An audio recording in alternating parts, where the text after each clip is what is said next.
Okay mga kababayan, narito tayo muli upang ipagpatuloy ang ating discussions. Ang paksa natin ngayon ay halos may tuturing nating summary ng serye ng ating mga discussions tungkol sa kanin, paano natin kinukonsumo ang kanin.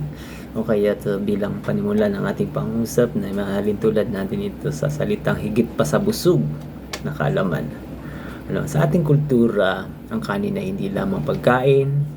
Ito ay simbolo ng ating kasaysayan, pagsisikap at pagmamahal sa pamilya.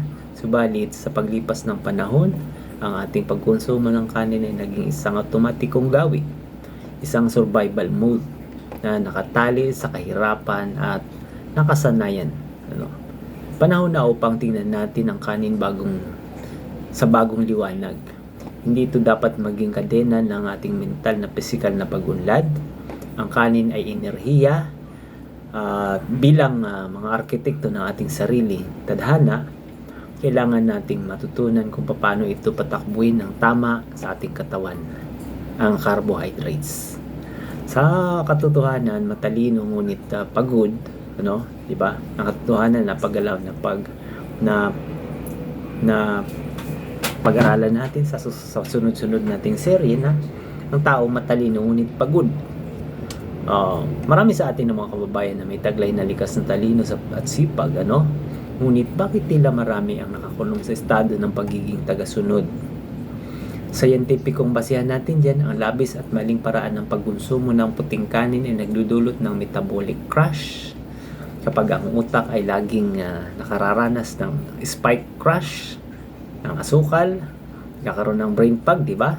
Nawawalan ng sharpness ang executive function na kailangan para sa malalim na pagkaplano at paggawa ng mga makabagong solusyon. Hindi tayo kulang sa talino. Tayo ay biktima ng hindi tamang sistema ng pagpapakain sa sarili nating utak. So, sa diskarte ng subo, ng susi sa pagbabago, hindi natin kailangan talikuran ng kanin. Ang kailangan natin ay ang sistematikong pagbabago sa ating hapag. Pinapakilala natin ang konsepto ng alternatibong digestion para sa ating mga guro at estudyante para magkaroon ng brain focus. Ang inyong utak, ang inyong puhunan, ang inyong pagkakasunod-sunod ng subo ang magdidikta ng inyong talas sa loob ng klase. Gulay at protina muna. Kanin ang huli. Ito ang parang upang matiyak na ang enerhiya sa utak ay hindi pa tsamba-tsamba, kundi tuloy-tuloy. Para sa mga manggagawa at magsasaka, lakas masa protocol, tinawag natin, ang inyong katawan ay ang sandigan ng bayan. Huwag hayaang maubos ang inyong lakas sa gitna ng araw. Ang paggamit ng bigas, mais, paghahalo ng malunggay sa sinaing, paghahalo ng tinipak-tipak na gabi, at kamuti, at ang tamang pag-intindi sa bahaw ay ang paraan upang manatiling matibay ang kaalaman at hindi madaling mapagod. So ang hamon natin mula sa matalinong alipin patungo sa advanced Pinoy architect, ang matalinong alipin ay isang taong may kakayahan ngunit laging pagod ang utak dahil mali ang nutrisyon. Ang advanced Pinoy architect ay isang taong hawak ang kontrol sa kanyang biolohiya. Alam niya kung ano ang dapat kainin, kailan dapat kainin, at bakit niya ito kinakain. Dapat ganun ang pag-iisip. Ang tunay na layunin ay simple. Ang bawat kanin sa ating isinusubo ay dapat maging panggatong para sa ating paglaya. Ating konklusyon, ang pagbawi ng ating kapangyarihan. Ang ating pag-aaral ay hindi pag-atake sa kultura, kundi pagpapayaman dito.